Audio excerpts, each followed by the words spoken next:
Here comes Speed Racer. I've got a new thing going. I'm trying to pull up nostalgia images from my youth, which is nowhere close to most of your youth. So, let's get rid of speed and say good evening, good morning, good afternoon, wherever you are on the planet. I am in Houston, Texas, or thereabouts, and this is ADRAMADA.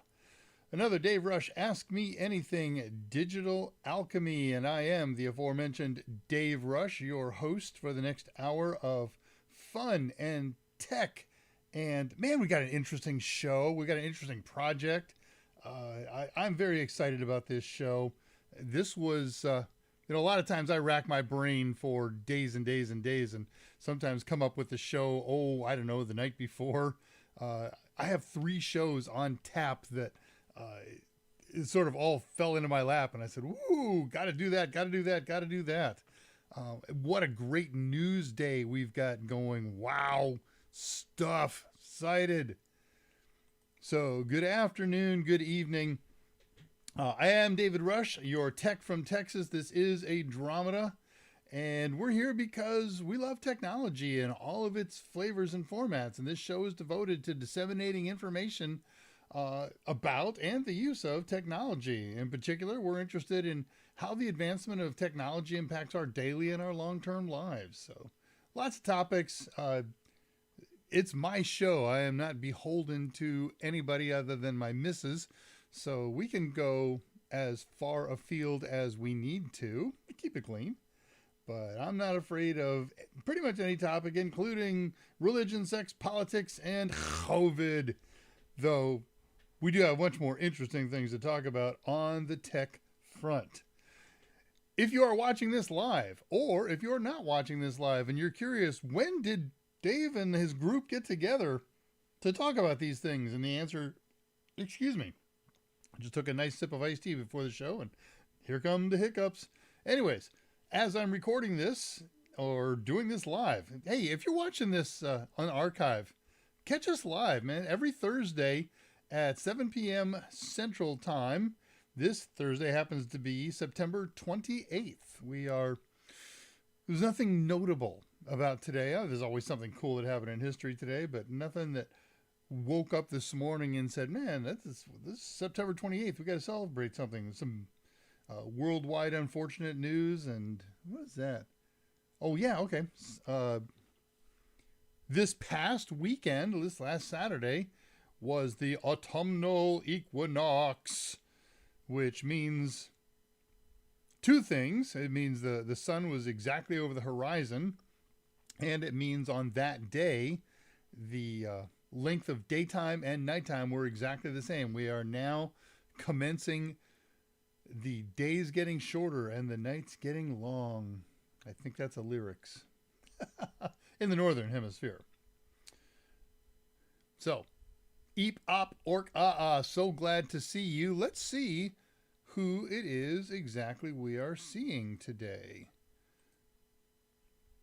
And the answers are, oh, wow, lots of chatter going up there. Kylie Powder beats Tullowit by a scintilla with the first check-in at 46 minutes before showtime.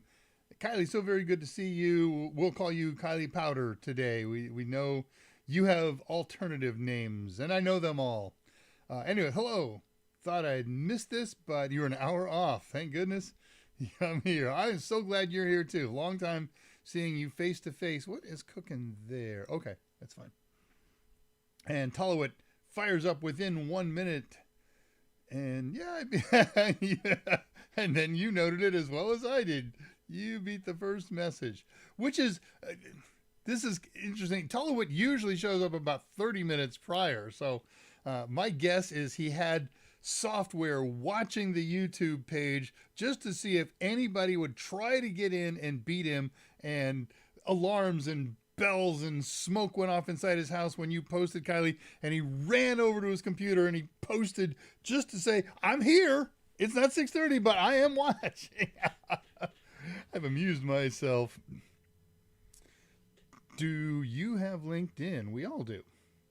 Trying to build mine and would like to add if you do. I know Tullowit does. I certainly do.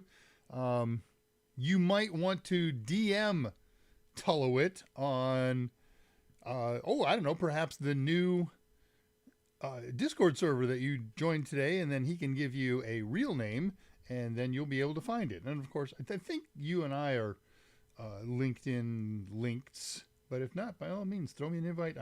I say yes to almost everybody. The only people I don't say yes to, and I get about 5 of these a week. I want to strangle somebody. I want to strangle LinkedIn for allowing these things to happen. And it's all the YouTube SEO marketing types. I see you have a YouTube channel. Contact me and I'll tell you how to get more viewers. Okay, I'll contact you. How do I get more viewers? Oh, you're going to have to give me some money first. Well, that'd be great if there weren't 5,000 of you knocking at my door trying to get those same dollars. So pass. I tried to come up with a way in LinkedIn to filter those things. I can't do that. There's an interesting possibility. I thought, on my main thing, link with me. I'll just have a message. By all means, invite me to link. I'll invite you to link unless you are a YouTube SEO marketer. Then get away. But I get a lot of followers that way, so maybe I should leave them alone. You have, but you don't use it. Yes. Not necessarily the first comment. I always comment a half an hour before. There you go. See? So, Kylie has completed the Cyber Now Labs program. I remember Mike talking to her about it long before she ever pursued it, myself too a little bit. And then she jumped in, flat-footed, both feet, already had a lot of credentials and said, you know what, I'm so interested in this. I want to be so good at this that I'm even going to go through the stuff for which I already have credentials. And I hope that helped. I hope that took what you already knew and maybe sharpened it up. And then once those things are done, on to the CyberNab SOC, CyberLab course, and you've completed that with honors. Congratulations. And now you're networking, one of the many things that those job hunters over there tell you to do. Do not job hunt with these people. They have no interest in anything or anyone but themselves and wouldn't give you a job if they had one. I'm kidding. Everybody here is wonderful.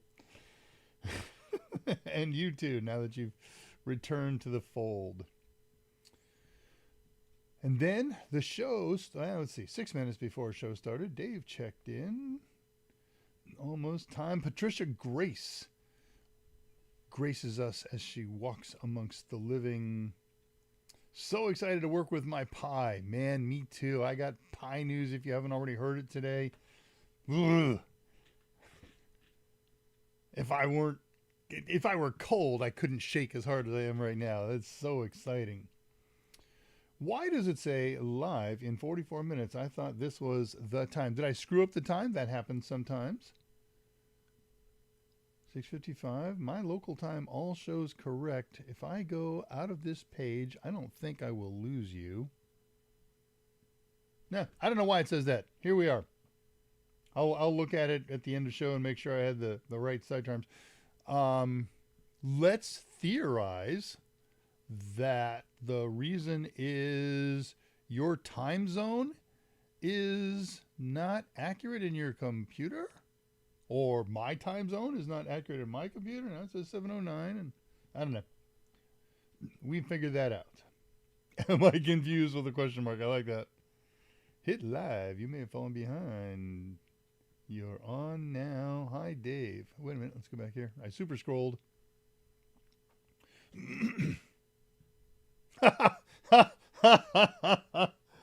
I'll get to that message in a sec. That's good. I'm seeing things as I scroll back up to where I super scrolled from. All right. I have missed you too. And Patricia and everybody. Kylie Powder, if you could do, I add you. Yes, by all means, add me. Okay, so I'm a big Rocky Linux supporter, a Rocky Linux fan, and I'm going to try a new experiment with Rocky this week. You know something that I've never done? This doesn't fit anywhere in the show, at least nowhere in my notes or script. But I started thinking some months ago that my daily driver is an Ubuntu 22.04 machine. It's version 22.04. It was released as an LTS in the fourth month, April. And Ubuntu releases a long-term support, an LTS release, every 2 years. And they release short-term releases 3 times between then. In the 10th month of that same year, in the 4th month of the following year, in the 10th month of the following year, and then the following year, 4th month, a new LTS release will come out. And that's something that I've never done. And I remember being curious about this a long time ago. I started thinking some time ago, what if you are an organization that is really tied to a Linux distro such as Ubuntu 22.04? You have dozens, hundreds of servers. Now, we've all updated and upgraded Windows from Win 7 to Win 10 or XP to 95 or whatever. Sometimes it goes pretty well, sometimes not so well. And of course, if you're playing with a Linux distro, you should be at least once a week, either automatically or manually, doing an upgrade on them, but that doesn't change the operating system. And so I wondered to myself, when it comes to upgrading the OS, when we go from 22.04 to 24.04 in the not too distant future, what are the steps and what are the downsides? One of the great things, I hate to say anything positive about Windows, but one of the great things about it is its marvelous backward compatibility with so many apps. And Linux doesn't always enjoy that to the degree that Windows does. There's not a lot of breakage, but especially in custom environments and environments that are making calls to the kernel, and the kernel is constantly being updated and pieces of it become deprecated and removed. For instance, Linus Torvalds, the developer of the Linux kernel, he has removed for the most recent generation, and will continue to do so, he says, support for older CPUs. So, we used to say, oh yeah, you got that second generation Intel laptop, it's useless, you can't run current versions of Windows on there. Throw a flavor of Linux on there, it'll go. Well, that's not as true anymore.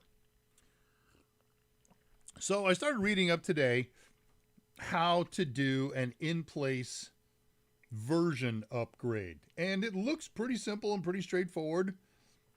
And so, back to my original point, I've been running Rocky 8 in here since it came out on Raspberry Pi. Rocky 9 also came out early this year, late last year, somewhere in there. And I've never bothered to install it, and I always figured if I would do it just on another USB or micro SD card and then swap in and out. But I've decided I don't care if I destroy my Rocky 8. I can rebuild it easily. It's still out there, and there's not much on there that I am dependent on. So I thought, well, I'm going to take a stab at upgrading Rocky 8 to Rocky 9, see how that goes, and I'll report back. But the concept of the prospect of upgrading a Linux version is new to me. So I like to think I know something about Linux, but I am no guru. Where'd you get that shirt? Okay, so Rocky Linux, Rocky your dog. Definitely, you want to hang with that.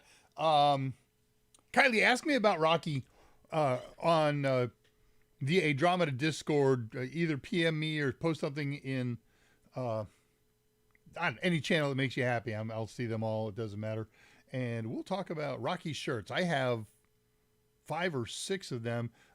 I'll give you the short version right now.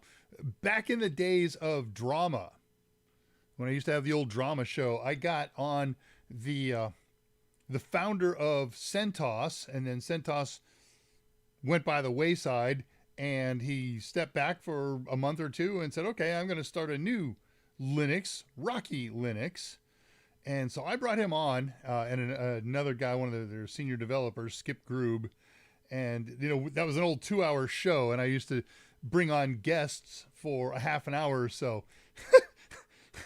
We spent 2 hours. I spent a half an hour with them before the show. I spent 2 hours with them on the show. And then when the show was done, I continued to shoot the breeze for another half hour, and I shooed them off. They both have real work to do. And I had a little bit of real work to do. And I said, guys, I want to talk to you for days and weeks and hours on end. But, we've all got things to do. Go. But somewhere during the show, I had mentioned that on the Rocky website, rockylinux.org, rocky.org, whatever it is right now, I said, oh, they got a store. I am going to clean them out of swag because I had such a good time. And they called me right afterwards and said, don't order any swag. What size are you? And they sent me a box of shirts and mugs and all kinds of other goodies and gobbledyes. And of course, that's been a year and a half now, a year, whatever it's been. They got lots more goodies. And that is the answer, the short answer to that question, rocky.org, whatever it is. Tell her what you'll find it and post it. You can't share links. What do you want to say? Yeah.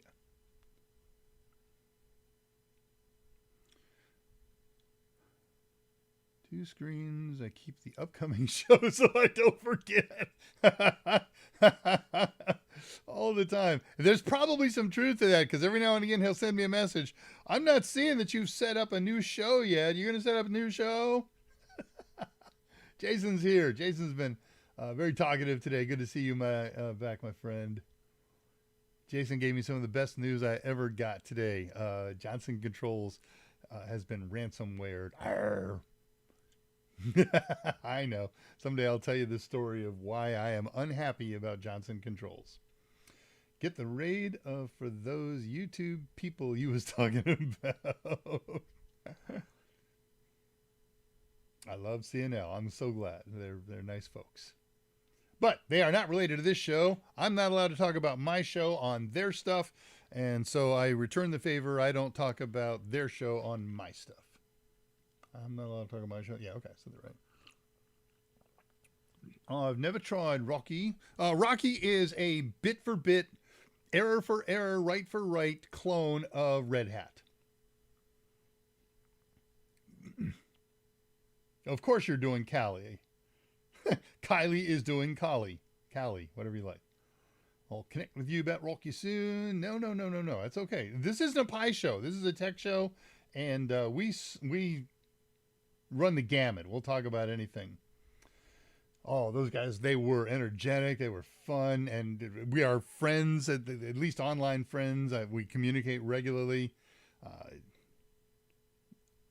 Things will happen between us. I am one of the first members of their new organization, OpenELA, OPELA, whatever we want to call that thing.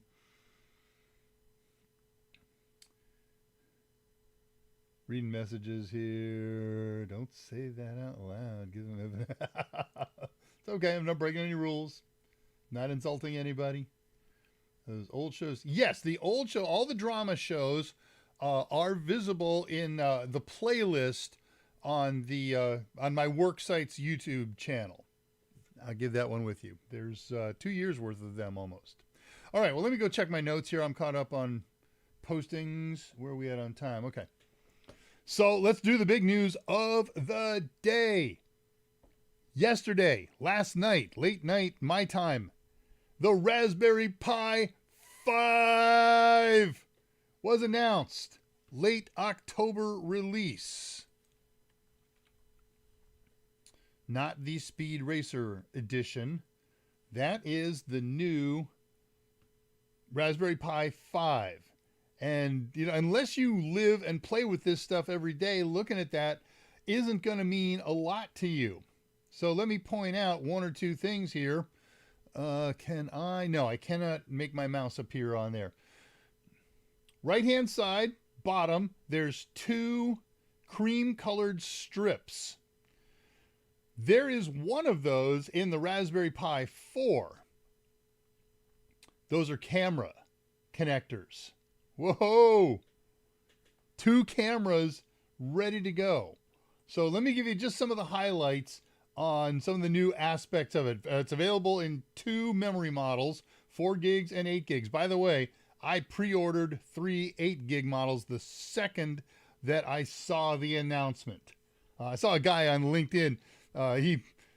He says, woke up, saw a message on my phone that there was a new Pi, went online, pre-ordered one, then got up to brush my teeth and have coffee. The CPU is the latest generation Broadcom, 2.4 gigahertz base frequency.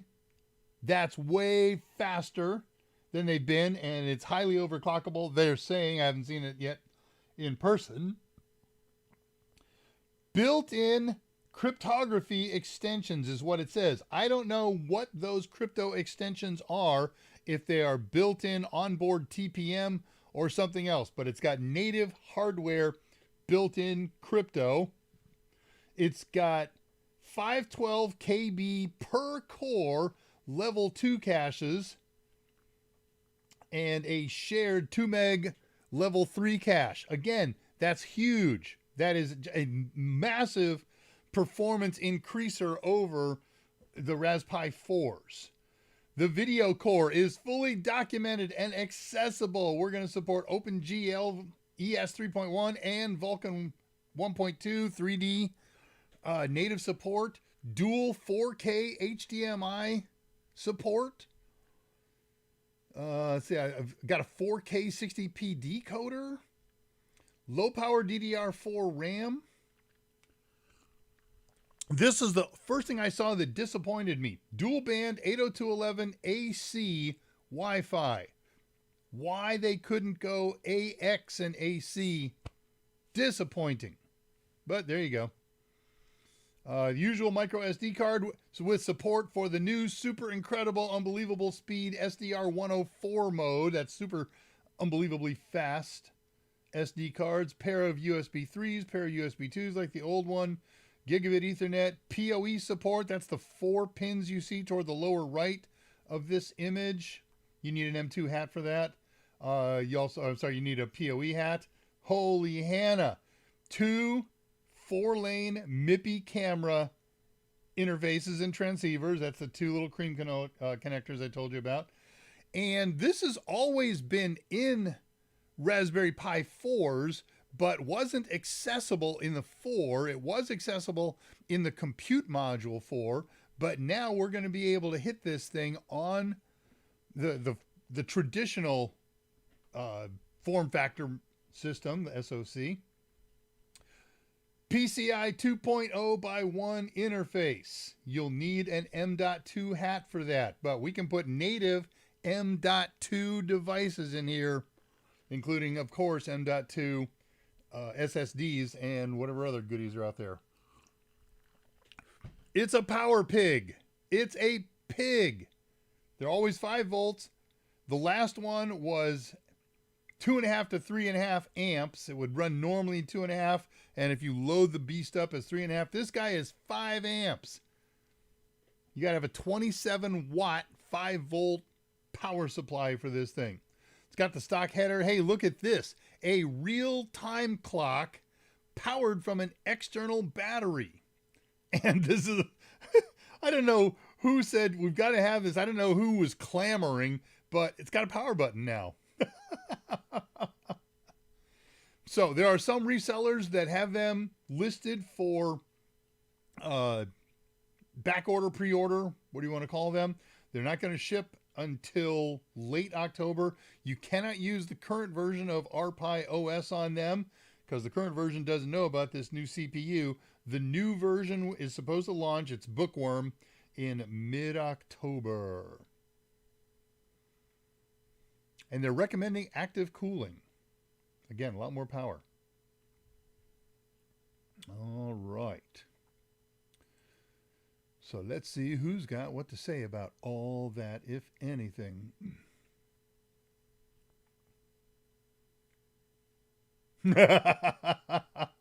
You're going to get a Rocky hoodie for your dog. Oh, you coughed up your real live name on here. Okay. Kudos for you. Oh yeah, here let's bring Dave's head back to bear. There we go. No, don't do that.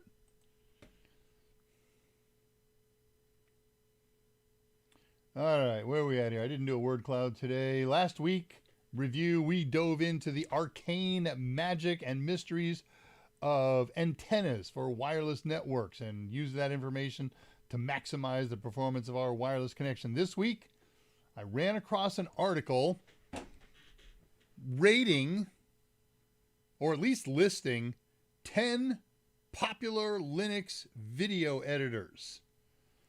And that's interesting for me. I edit a couple of videos a week using, on Windows, an editor called VideoPad, because these are simple videos. If I have to do sit down and work on real major power video editing, I use DaVinci Resolve because I can't afford Adobe Premiere. And I would just kill to run DaVinci Resolve on my daily driver Ubuntu box. And I can't. I've mentioned this in the past. It only runs with NVIDIA and AMD video cards, and the Intel NUCs that I drive only have the onboard Intel, I think I said all that right, yeah, and ARC video card, and they don't have a driver for it. I can't do it. So fine, I do my Windows stuff on an older machine, and it's okay. It's not the greatest, but it's not the worst. And so I'm looking at this article, and it said, well, here's 10 FOSS environments to do video editing in Linux. And I said to myself, self, the people who tend to write these articles almost always presume that it's an x86 platform. I like x86 platforms. I use them, but I'm interested in Pis. So I looked at every single one of those just to see, and did research on them to see if any of them would install in the Raspberry Pi. And there was a couple that are, of course, semi-web based, like Blender. And it's okay, well, I don't want to do a web-based one, and I don't want to use Blender integrated with a cloud. I want a standalone video editor that will install and hopefully run on a Raspberry Pi. And of their list, there may be more, there was one, and it's called Kdenlive. It's the way you spell it. It's KDE non-linear video editor. And so I went the next day. I said, I got to see if I can install this, and I could. I said, oh, cool, off we go. The next day I discovered it wouldn't work. And I was so disappointed. I said, I want to build a show around this. I already made announcement text and graphics. So I sat down the next night and spent about 3 hours. 2 hours to troubleshoot the problem and find it, and then the next hour to play with it and say, oh, okay. So that's what we're going to do tonight. I'm going to show you how to install Kdenlive video editor on a Raspberry Pi. And the whole world is flipped upside down. There are good results. There are not so good results. I did it on a stock Raspberry Pi 4 with no overclocking, no cooling or anything like that. My intent was to get some free time and overclock it and see if some of the things that were less than desirable, if they got improved, but I never got around to that, so I don't know. But now we've got a new Raspberry Pi that's already bigger, stronger, faster, more powerful, able to leap taller buildings in less than a single bound, and we can overclock it and cool it. So after the end of October, when the new unit comes in, I'm going to revisit this, and I'll let you know if it's worth sharing with you. I'll certainly share the results with you. All right, I got news of the week. Let's see if anybody's got anything up here before I move on. Oh yeah, the 8 gigs are $80, which is $5 more than the Raspberry Pi 4 with 8 gigs. So Had no problem forking over that money. In fact, I've got some Raspberry Pi 4 8 gig models that I will put up for sale. I'll put a pair of them up for sale to help fund that one. And I still got plenty of RPi 8s here. They even have a dog bed. Oh, the hoodies, we're talking about price. Not bad price. Okay, it says, can't wait for snazzy new outfits. I need this Pi. Me too. AX and AC is definitely a thing for Wi-Fi. They sent the nerd at Explaining Computers a Pi 5. Yep, I saw that. Keyboard, cooling fan, didn't finish watching. I haven't started watching it. I saw it. I will. But my appetite is already whetted. You don't have to show me a video to say, yeah, we need this, because we do. All right, let's talk news. Let's go slideshow.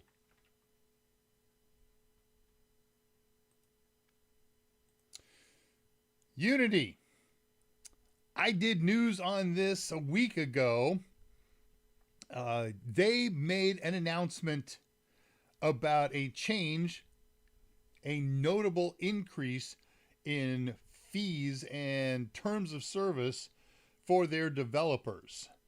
And not only did their developers scream bloody murder because there were some horrible things in there, even if the fees weren't, I don't know if they're exorbitant or not, but they were so big compared to what they were in the past that it seems usurial. I just made up that word. But not only did the developers scream, but so did end users. And they had policies in there like, if an end user pirates your game, you owe us a fee for that. And first of all, developers shouldn't be responsible for that. And second of all, how are you going to monitor that? How are you going to charge us? So there was lots of screaming and hair pulling and wailing and a great gnashing of teeth. And so on Friday, the 22nd, which would be 6 days from now, they announced a reconfiguration of some of those things. The original policy said all developers whose games hit certain thresholds are going to be coughing up new monthly fees, calculating using the number of additional installs that accumulated, but the revised version changed things so that certain tiers of developers will be exempt from these fees, and they made some other improvements. There's still going to be some revenue fees. There's going to be new fees that the world isn't happy about, but there we are. And then LPDDR, like on Raspberry Pis, low power DDR RAM. In order to do what it does, it has always had to be soldered on the motherboard really, really close to the CPU. It needs tiny, short leads between the CPU or the memory controller and the RAM chips themselves. It certainly wasn't socketable. Well, Samsung has created and introduced LP CAM. CAM is low power DDR. It's a special flavor of it, but it is not the first, but it is the biggest release of slottable LPDDR memory modules. So did I make a note? Yeah, CAM stands for compression attached memory module. They intend to make it a standard. It's not the first, but it will probably be the one that gets adopted. Dell already has a proprietary socketable CAM in some of their latest models of laptop, but it is proprietary. The fact that Samsung is creating what will be a more open standard will probably cause them to be adopted. So low power, it's really low power. It's really fast. It's exciting stuff. It's big news.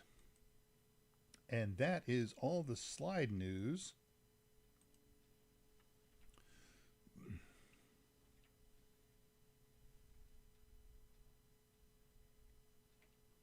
Okay. What else? Nothing in there. Nothing in there. Couple quickie personals. Let's see what happened here on messages and notes. Nothing new. Okay. So this past Saturday was not only the autumnal equinox, the mark of fall. I spent Friday night and all day Saturday in Austin, Texas, working for and with a charitable organization who held a wild game cook-off and a charity auction that raised a tremendous amount of money for some very wonderful, deserving folks. And I have been stoked about this event. They said wild game cook-off. I said free if that's what it takes. I love wild game, almost all of it. And so I went and they said, you are welcome to participate in the meal. We don't need you guys to work during the show. Just set up before and clean up after is what it all comes down to. So we hung around, and what it was a fairly traditional Texas smoke cook-off with all the usual beef and sausage and chicken and pork. And then what they had was another cooker where they were smoking wild game, but not in the mass quantity. We had about 400 people there. And so they made smaller quantities and put them on little canapé trays and had some of the volunteers, some of the recipients, sort of walk around like waiters and waitresses handing out drinks. And it was really fun. So all kinds of good food. There was crane and there was wild boar, of course, and deer and all the usuals. A pair of kids came around one time. I'm going to guess their ages at around 14, a young girl at 14, and then a smaller young guy, 10, 11, something like that. And they've got a tray full of goodies, and it's some kind of brochette, piece of bread, and a folded up piece of marvelously rare beef looking product, like a slice of prime rib maybe. And so I didn't care what it was. I was going to try it. And so I said to the girl, she held the tray, "What is that?" And she looked at it and said, "I don't know." And then the boy jumped in and he said, "I think it's a brisket-like product." Or he didn't say product, brisket-like thing. I said, "Okay, well, thanks. Give it here." And whatever it was delicious. And man, that was fun. We're all packing up. And this is something that when you work these kinds of events, vendors work together on things. What do you want for a playlist while we're cleaning up kind of stuff? There's not much we can do as audio, video, stage, pipe and drape folks. But the cookers, whenever there's leftover foods, they pack it up in pans. And here's a pan for you. Take it home. Here's a pan for you. Take it home. So I brought home a big old pan of stuff I'm still eating and will probably eat for another 3 or 4 days. I haven't had to cook all week. It's been wonderful. And I thought we were going to be done at 5. The event started at 5. I got home around 3 o'clock in the morning. I think I told you this. I don't care about this stuff. You don't want to share about that. I'm not going to share that. Upcoming gigs. Another one just popped up. So this last weekend we did Austin. I had, as of yesterday, 3 gigs in October. A couple in Dallas. Got a wedding about 30 miles north of me. And I got a call back from another customer who I did early this year. He said, "Hey, come back. We got another shindig coming up a couple days before this wedding." And it's back in Austin. So going back to Austin. Busy weekends. Hey, are we about ready to start a show? Oh, yeah. Good golly. It's about 10 minutes behind on that. So let's talk about installing and using Kdenlive.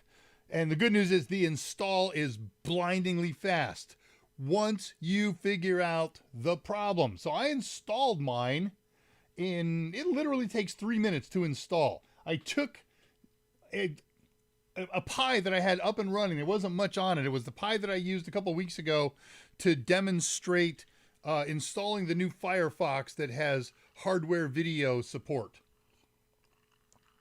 and there's nothing else on that thing except Pi apps. And I was, okay, well, that'll be the one. And so that was the one that I did the research on to make sure that it was out there and cool. And so I installed it, and then I tried to run it, and it said not happening. And I fought with it and begged and cheated and lied and stealed and got nowhere. So I stopped and said, maybe I'll just research this like a normal tech should. And I found the problem in just that quick, and had it solved in about a half an hour to an hour, something like that. So let me see what my notes want me to talk about here. So let's talk Kdenlive, KDE nonlinear video editor. A nonlinear video editor is exactly that. You can take a chunk of video here that's in the middle and work on it and save it, and then a chunk at the beginning and a chunk at the end. There used to be linear video editors where you couldn't edit this chunk until you went all the way through the entire thing to get to that point to edit it. So those days are gone. Kdenlive is certainly available for Linux. It is also available for Windows, and it's a very capable FOSS, free and open source software editor. It's not the greatest one in the world, but it's pretty good. I've played with it a good deal this week, as you may well expect. You can find them. Here, one of my moderators, Kdenlive.org. Post that for me, please. And you can really go crazy. The community is community. I'll put this one up for you. Let me fix this. There's a typo there. This is where I found the support for the problem.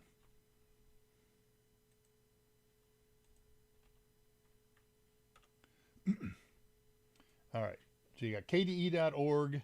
Sorry, Kdenlive.org. And their community support is different. It's over at actually kde.org. So it's one of the few popular FOSS editors that I found from that list in the Raspberry Pi OS repositories. The installation is quick. It's done with a single command. There's nothing you have to do before. There's nothing you have to do after. You install it, and it's ready to run. Except it didn't. And it was really weird. The symptoms changed when I tried to run it a second time. Then they would go back to the normal set when I rebooted and tried to run it again. Oh, okay, I got this error, but then when I try and run it again a second time, I get that error. And it was just crashing all over the place. And the crash was, it would come up with the startup splash screen, which you'll see in just a couple of moments. And then it would disappear. And I thought, well, maybe it's running in the background or something. And I went and looked in with top and processes and things like that, and nothing. So I said to myself, oh, well, here's the problem. It needs a KDE desktop. Raspberry Pi doesn't use a KDE desktop. So I installed KDE desktop. It's about 7 minutes and 2 reboots to happen. And so I did that install, and I rebooted it and tried to launch Kden and failed again. Same failure. So I went off. Oh, I guess there was a minor difference. It brought up a bug reporter, but the bug reporter failed. So I stopped, did some research, and I discovered the problem was a very simple one. Stock Raspberry Pi, I always use per Raspberry Pi's recommendation, the 32-bit version of Raspberry Pi OS, because they say there's a good deal of software out there that won't run on 64-bit. Kdenlive is certainly an exception to that. It requires the 64-bit version. And of course, it's graphical. You're going to do graphical video editing, right? So I took out my card, cleaned it, installed the 64-bit desktop version, popped it back in, booted up, did all the updates and upgrades, got that thing. That all took about somewhere between 25 minutes and an hour. I don't remember. And then I said, okay, well, I'm ready to go. I got a shiny new 64-bit version of Raspberry Pi OS on a 4 gig Raspberry Pi. Let's see what happens. The install went just like before, 3.5 minutes. And then I went to launch it, and it went, up she came like nothing had ever happened. Oh, also, well, there was no recommendations anywhere. I did set the video RAM to max since it's a 4 gig RAM system. I said I'll give it the full 256 megs. I don't know if that helped or hurt because I haven't tried it without. My notes here say 25 minutes start to finish. All right, so let us share. The easiest way to do this, since it's going to be graphical, you can do the install with SSH, but it doesn't make much sense because you're going to spend 3.5 minutes there, and then you got to either VNC to it, which is what we're going to do, or just use the regular screen and keyboard. Real VNC. There she is. I made that as big as I could.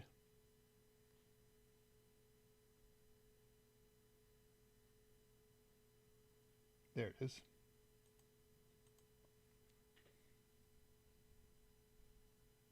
There, what is?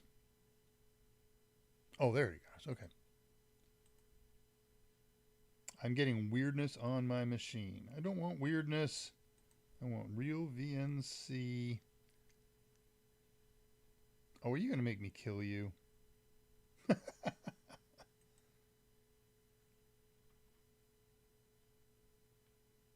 Alt-tab. Alt-tab. I can't Alt-tab to it. I have so much video weirdness going on my machine.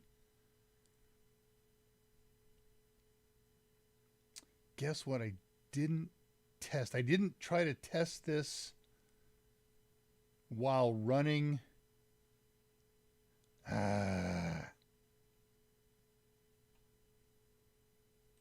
While running YouTube.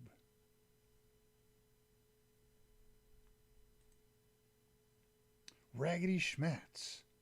All right, let's kill that. All right, I'm still connected. That's a good sign. I haven't lost you. I don't think I can show you everything. Ah! Well, if we have to push it back next week, we will push it back next week. But let me show you this. Let me set up a putty session here and show you the installation. Putty. Start typing. Putty. Let's see, that's a Raspberry Pi. So Pi at Kdenlive Pi.local. Anybody who watched my show 2 days ago will recognize my .local. Pi at Kdenlive Pi.local. There we go. Accept that. Then, oh. Boy, there's just no justice in the world. What's the password? Raspberry. Raspberry. This is going to work, but it's going to be really small, but it's only going to take a second. I'm not going to spend much time here. And that's not bad. I think we can work with that. All right, so right now it's installed. If I uninstall it, it only does a partial uninstall. But I'll do it here. Sudo apt uninstall. I'll just remove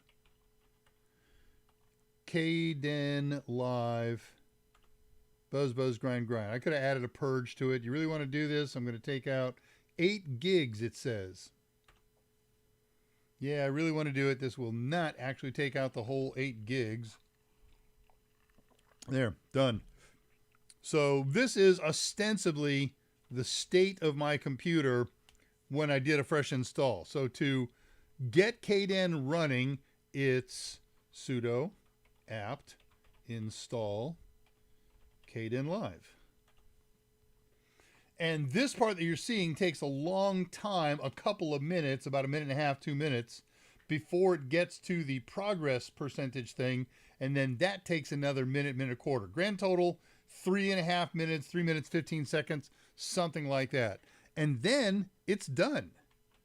Now all you have to do is go to the desktop and click on the little Raspberry icon and go to sound and video, and there will be Kdenlive. And you click it, and it comes up. But I'm not going to be able to show this to you. I didn't think to test it while running YouTube. Too much video going on. That just doesn't make sense. I have done this a million times before. Let me try this one more from scratch. Let's close this, reopen, relaunch VNC Viewer.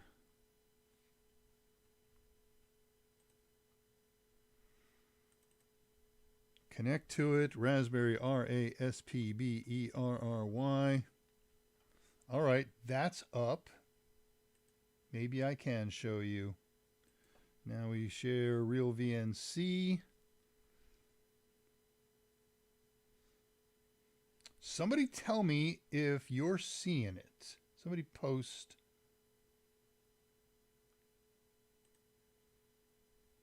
I'm gonna jump down past all messages. Johnson Controls taking my machine. Hello, can you see me? Can you hear me? Do I have connection with you? I see the timer still moving. It looks like it should. Yeah. Hello? Is anybody there? Somebody type hello in the... Oh, there we go. Okay, you can hear me. You can see the desktop. Awesome. All right, so here we go then. I'll at least get the thing launched. I'm going to go here to sound and video. I'll go to Kdenlive. Takes about 8 seconds for it to come up. And I'm doing this with one thing that I would not do in the real world, and that is a tiny little SD card. It's a 16 gig SD card with about 8 gigs free on it. Well, I took 3 little video clips. How much time have I got here? 10 minutes. I'm just going to load up the video clips. So I'm going to right click here in the bin, and I'm going to add clip or folder. And I put 3 video clips in a folder, in the videos folder, amazingly. This is doing something on this machine that it didn't do on my machine. It should be centered, but here we go. I got clip 1, 2, and 3. So I'm going to mark them all and OK them. Importing them into the bin. There we go.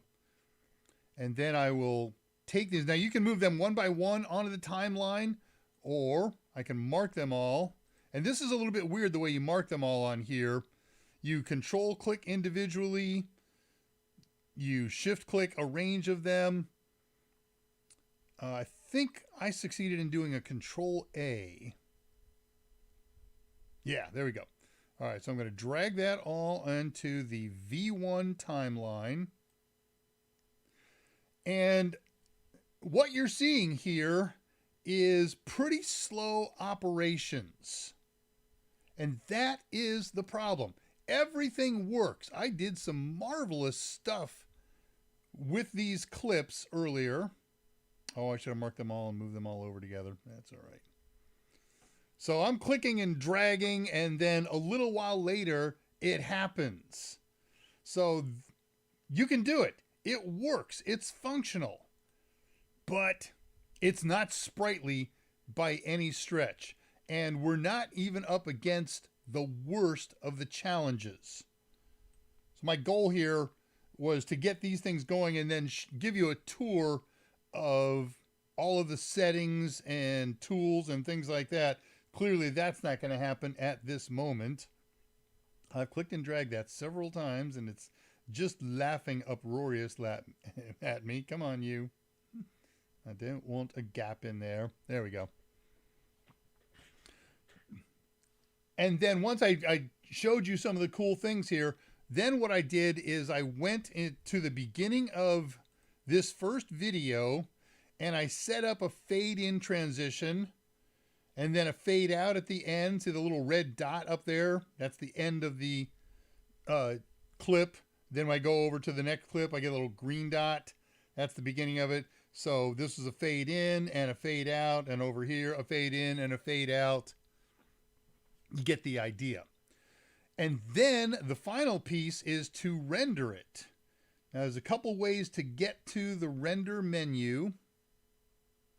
I want this. Oh yeah, I didn't convert that into 1080 here. We got to do that real quick. Okay, everybody's at 1080. So there's a render menu over here, overwriter. I don't even remember what it is, but either way, rendering is always the killer project for a video editor. It takes CPU horsepower, it takes RAM, it takes video horsepower. And that's one thing that I do want to tell you about this thing. This has been horrifically slow. I can make it horrifically less slower. Oh, by the way, you got a render button up here. Because one of the features that it has is, can I get into this menu in any kind of a timely fashion?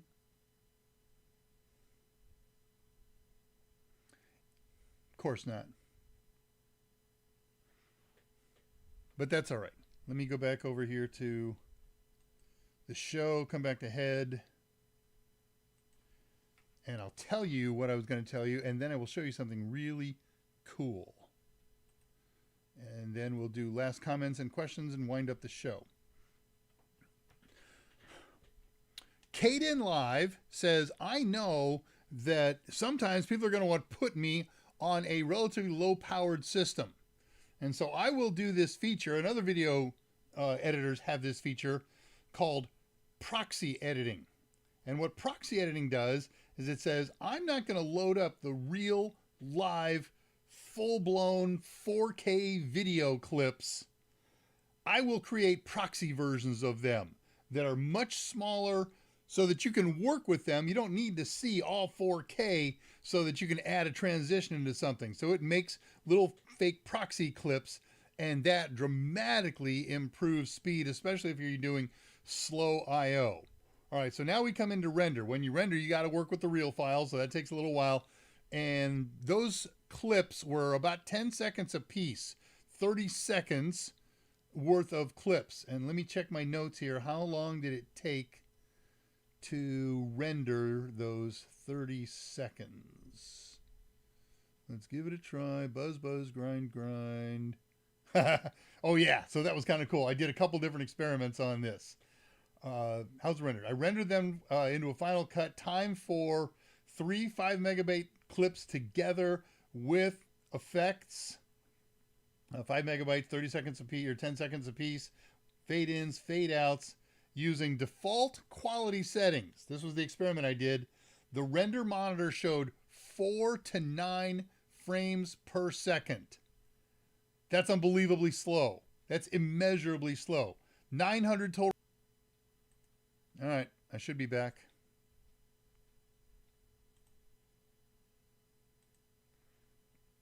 I'm thinking I'm back. I'm just going to keep yammering here. So I maxed the output out, the render out. And then there is an option in there that allows you to control the number of threads in the CPU. Whoa! So I checked the first render job, which took 2 minutes and 16 seconds at moderate quality and 15 frames per second, gave me 4 to 9 frames per second, took 2 minutes and 16 seconds. So now I ramp everything up, and I gave it all 4. It was only using 1 thread. So I set it up for 4 threads and did the same render job, and it took exactly the same amount of time, 2 minutes and 18 seconds. So what I gained out of that was much higher quality, much higher frames per second. Total, I got 18 frames per second, somewhere occasional down jumps to 4, but it ran 9 to 18 frames per second. But I got a lot more frames out of it. And let me show you the result. This is real. This is what it rendered.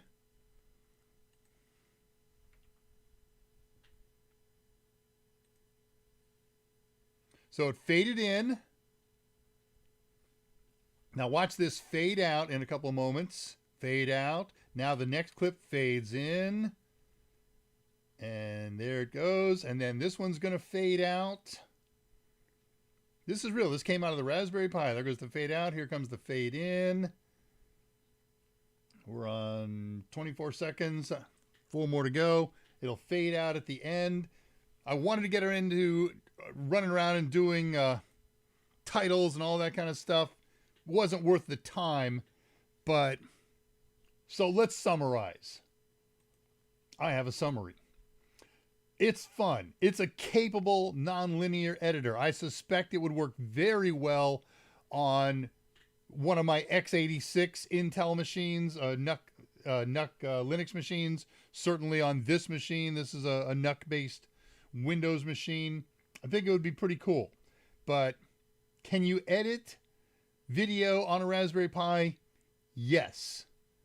A simpler editor would be faster, not as powerful, not as functional, but it can be done.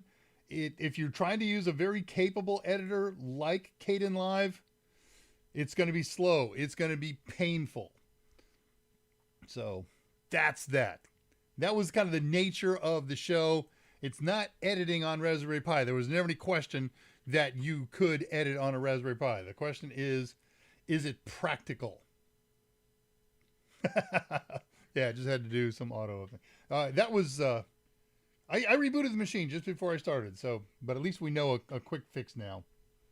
All right, what are we doing on time here? About a minute long. Let's see if there's any final posts. Thought it was just me. It was. Everything was fine. What are you talking about? Whirly circles.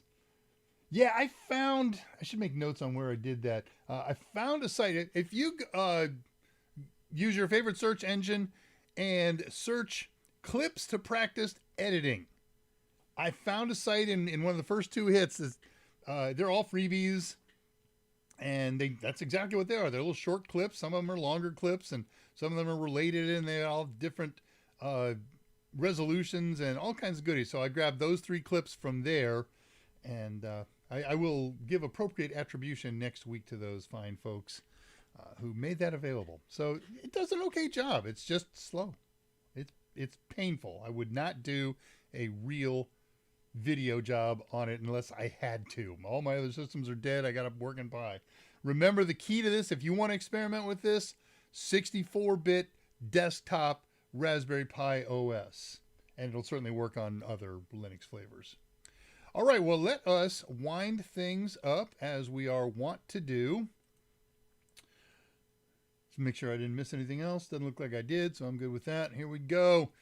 As ever and always, I wish you a great rest of the week. Please take care of each other and take serious steps to stay healthy. If at all possible, call or visit your parents. And never forget, technology is great, but the greatest resource we have are you and I. And with that, good night. I will see you on ADRAMADA next Thursday. I got 2 really good upcoming shows planned. They're going to be awesome. I'm excited about them. And of course, you can see me on the other platforms that I'm on now and again. Until then, remember, how you do anything is how you do everything. Hey, eep, op, ork, ah, ah.